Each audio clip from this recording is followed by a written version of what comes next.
जाइए भाई, आपकी ब्लॉक कर दी पनौती साबित हो गया पाकिस्तान ट्रंप के लिए। आप हैं दुनिया अरे में। डेडिकेट ही करवाना था तो नहीं नाम लेना था शहबाज मुनीर को ट्रंप का भाई। पाकिस्तान की वजह से उस लड़की ने उसको दे दिया, ट्रंप को दे दिया, पाकिस्तान की वजह से दिया है। लड़की को जो मिला था ना नाम नोबेल, उसने आगे से अच्छा नाम बताओ, ट्रंप को दे दिया। नाम बताओ किसको मिला पाकिस्तान ने करवाया है। बासित, नाम बताओ किसको मिला है नोबेल प्राइज? कौन सा नाम? जिसको मिला है मिला दे दिया उसने। नाम मेरे जहन से उतर गया, इंसान हूँ मैंने कल खबर पढ़ी है। नाम बताओ बासित, क्या बात, नाम बताओ। जहन से उतरा है। अरे किसको मिला है, कहाँ की लड़की है? को मिला है, लड़की को अमन का जो नोबेल प्राइज मिला वो एक लड़की को, उसका नाम जहन से अभी उतरा है मेरे से। अच्छा अभी उतर गया है। देखो कहीं अगल बगल है क्या गाड़ी में नाम? देखो कहीं अगल बगल है गाड़ी में नाम? ये टोपी हटाओ, दिमाग में घुसा लो। तुम लोग अपनी हार भूल जाते हो। फिर वही बात है। अच्छा चलो ये बता दो वो महिला कहाँ की है? जहाँ की मैं तुम्हारा इम्तिहान देने आया हूँ, मैं टेस्ट देने आया हूँ। ये क्या बात है? ये तो बात ही गलत है। टेस्ट देने थोड़ी आया हूँ। मुझे ये अभी खबर पड़ी है, मैंने क्या नाम लड़की, मैंने तो डेट पड़ी है, मैं अभी रिसर्च कर रहा हूँ इस पे। इसमें क्या बात है? अब देखिए मैं आता हूँ मुखी भाई, आपके पास भी आता हूँ। एक एक टिप्पणी जरा सिन्हा साहब और राठौर साहब की। ये इसमें बुरी बात ही कोई नहीं है। सिन्हा साहब पाकिस्तान ने डेडिकेट करवा दिया। अब बासित को ये भी नहीं पता है कि नाम क्या है, बासित को ये भी नहीं पता है कि वो महिला कहाँ की है। मुझे पता है सारा, ऐसी कोई बात नहीं है। हमें देखे मैं तब तक गूगल कर लो बासित थोड़ा जुबान पर लगाम दो, उंगलियां चढ़ाओ गूगल पर।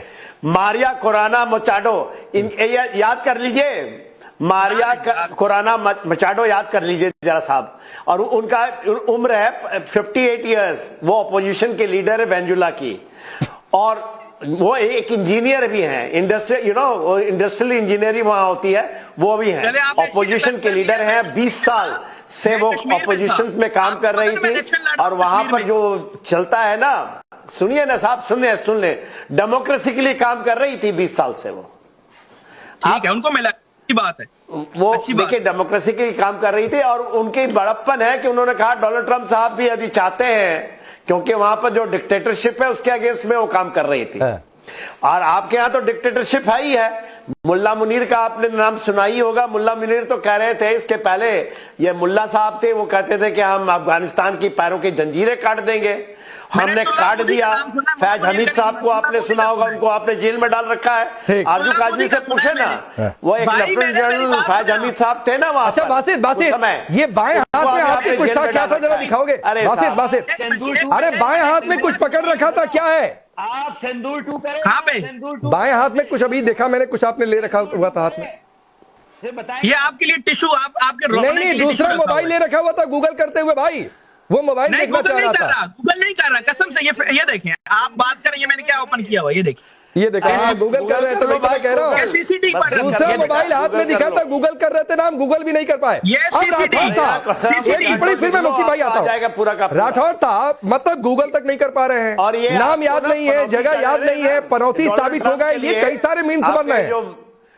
जो देखिए ऐसा है कि बहुत ही जाने माने यूट्यूबर है, तो मैं नहीं मानता कि ये यूट्यूब में ये गूगल नहीं कर पाएंगे।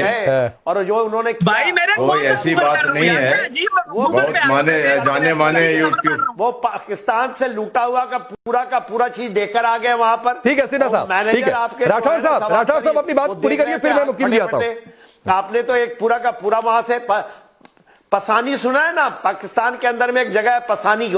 अच्छा मेरी बात सुने, रुक जा बासित, रुक जाओ अभी राठौर साहब को सुनो। राठौर साहब को सीधा सर आता हूं, राठौर जी अपनी बात पूरी करिए। पसानी पोर्ट बेचना चाहते हैं। मैं ये बताना चाहता हूँ कि ये बासित साहब जो है जाने माने यूट्यूबर हैं, तो ये मैं नहीं मानता कि वो गूगल नहीं कर सकते, वाकई कर सकते हैं। हर आदमी के जहन में कभी कभी बातें उतर जाती हैं, तो ऐसी बात नहीं। प्यार से भाईजान, प्यार तो कोई नहीं, इसमें कोई बड़ी बात नहीं है। मैं लड़ रहा हूँ इलेक्शन आपके खिलाफ, क्योंकि वहां पर मैंने इलेक्शन लड़ना है, और वहां पर आप झेलम वैली आजाद कश्मीर में इलाका है जहां पर मैं इलेक्शन के लिए खड़ा हो रहा हूँ। मैं थाई कश्मीर में आज वापस आया हूँ वहां से, और इसलिए मैंने ये खबर पूरी नहीं पढ़ी अभी। अरे इलेक्शन वहां के कैंडिडेट के खिलाफ लड़ोगे भाई, इलेक्शन हिंदुस्तान के खिलाफ थोड़ी नहीं लड़ोगे। फिर भाई बासित मजाक की बात करने लगते हो। रुक जाओ बासित, रुक जाओ प्लीज राठौर साहब अपनी बात पूरी करिए। अभी सिर्फ यूएस राठौर की आवाज होने हैं, प्लीज। देखिए दो बातें सुनिए। अगर किसी को हैरत है कि डोनाल्ड ट्रंप को नोबेल प्राइज नहीं मिला, तो वो मुगालते में है। आप कल नोबेल प्राइज का अनाउंसमेंट हुआ, उसके पहले इजराइल को कौन हथियार दे रहा था? इससे पहले यूक्रेन को कौन हथियार दे रहा था? आप हथियार भी दो और नोबेल प्राइज भी मांगो, दो चीजें तो एक साथ नहीं हो सकती। तो ये कोई, मुझे कभी हैरत नहीं हुई, अगले साल भी उन्हें नहीं मिलेगा, मुझे उसकी भी हैरत नहीं होगी।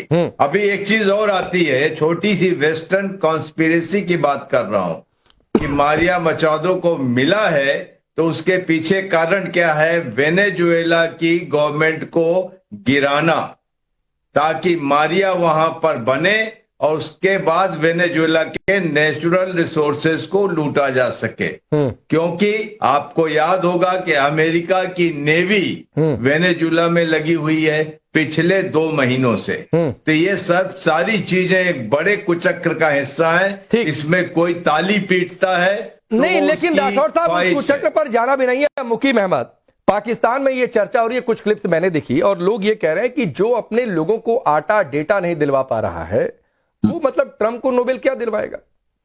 अच्छा, देखिए, अगर सदर ट्रंप इंडिया को टैरिफ में नरमी दे दे तो आप पद्म भूषण और चक्रवीर उसके पैरों में रख देंगे। अरे पद्म नहीं देते हैं उधर, सुनिए, नहीं दिया जाता है। अच्छा, नहीं दिया जाता, दिया जाता है। जब वो टैरिफ कम करेगा तो दे देंगे, नहीं देंगे, तनाव मत लीजिए। अच्छा, टैरिफ का तो लोड ही नहीं है। मुल्ला अमीर मुत्तकी को लेकर ना इंडिया की जो सोच चल रही है वो ये है कि बीड़ी लगाई ले जिगर में बड़ी आग है। मतलब पाकिस्तान में भी बीड़ी चलती है भाई। फिर वहीं पर अटक गए भाई। मैं कह रहा हूं कि आपके जिगर में आग लगी है। मेरी बात सुनिए मुकीम अहमद, मुझे पता है आपके जिगर में आग लगी है और बड़ी तेज आग लगी है और वो आग ऐसी लगी है कि बुझ नहीं पा रही है। चलिए वो जलता रहे जिगर। लेकिन मुकीम अहमद, ये आइए ना, ये जो पनौती साबित हो गया पाकिस्तान, लोग ये चर्चा कर रहे हैं कि शहबाज मुनीर नहीं बोले होते तो हो सकता है कि ट्रंप को मिल जाता। लेकिन चूंकि मतलब पाकिस्तान कहे नोबेल का पीस प्राइज दे दो, जो टेररिस्तान हो वो कहे तो पक्का उस आदमी को मत दो। आप मुत्तकी को दे दे चक्रवीर। अरे फिर वही बात है, हिंदुस्तान किसको देगा नहीं देगा वो हम तय कर लेंगे भाई। रुक जाइए मुकीम अहमद, बोलिए। बुलाए ना उनको, रखे। अरे रुकिए मेजर नदीम रुक जाइए। मुकीम अहमद बोलिए। रुक जाइए, मुकीम अहमद को बोले दीजिए। कहां से रखेंगे? लोग तो ये कह रहे हैं कि मोदी जी पनौती साबित हो गए इंडिया के लिए कि टैरिफ की पाबंदी लग गई। सारा दुख ये है भाई, इससे पहले भी सैंक्शन लगे। मुकीम अहमद, जब भारत ने परमाणु टेस्ट किया तो भी सैंक्शन लगे। ये कोई पहली बार थोड़े नहीं है कि अमेरिका ने सैंक्शन लगाया और हंसी हंसी सहा। वो चाहे वाजपेयी जी का समय हो, चाहे इंदिरा गांधी का समय हो, चाहे आज का प्रधानमंत्री मोदी का समय हो। लेकिन आज भी इस पर एक आपकी टिप्पणी बनती है जिस पर बासित नहीं बोल पाए, जिस पर मुकीम अहमद नहीं बोल पाए। लोग कह रहे हैं कि आटा नहीं दिलवा पाए, ट्रंप को क्या दिलवाएंगे। अच्छा, यह भी चर्चा हो रही है कि अगर शहबाज मुनीर ने नहीं कहा होता तो शायद आज ट्रंप नोबेल का मेडल लेकर दिखा रहे होते दुनिया के सामने। देखिए, पाकिस्तान अकेला नहीं था, मेरे ख्याल से 7-8 कंट्रीज और भी थी जिन्होंने डोनाल्ड ट्रंप को नॉमिनेट किया था। तो इसलिए सारा ब्लेम पाकिस्तान पे नहीं आ सकता। लेकिन ये जरूर है कि हम इतने इंपॉर्टेंट हरगिज नहीं है कि जिसकी वजह से हमारी बात सुनी जाएगी और हमारे कहने से नोबेल प्राइज मिल जाएगा। अगर हमें अपने आप को इम्पोर्टेंट बनाना है तो हमें अपनी इकोनॉमी पे काम करना होगा। और अगर अब जगह जगह जाकर डोनेशंस और लोन्स लेते रहेंगे तो जाहिर है कि हम इतने रेलिवेंट नहीं रहेंगे। नहीं, लेकिन आरजू एक बात है, समय खत्म हो रहा है, ये कहते हुए इंपॉर्टेंट की बात नहीं है। बात यह कि आपकी इमेज कैसी है। जब आतंकी ट्रेंड करने की आपकी इमेज हो, स्टेट पॉलिसी के तौर पर इस्तेमाल करें, फिर आप कहें किसी को नोबेल प्राइज दे दो, दुनिया क्या मानेगी। दूसरी बात है कि ये चूरन जो बेचा शहबाज मुनीर ने ट्रंप के सामने कि आपको तो नोबेल पीस प्राइज मिल ही जाएगा, वो भूल गए, तैयारी नहीं करते कि 31 जनवरी तक सारी औपचारिकताएं पूरी हो गई थी। नॉमिनेशन 31 जनवरी तक ही का था, 1 फरवरी के बाद नहीं था। ये भी भूल गए और सारी घटनाएं तो चाहे पहलगाम हो, ऑपरेशन सिंदूर, सब कुछ उसके बाद हुआ। लेकिन चाइना और अमेरिका तो हमारे बॉस हैं, वो हमें जिस टाइम भी कहेंगे हमें कहना पड़ेगा, या क्या हम अपनी मर्जी से बात करेंगे। यस यही बात है। चलिए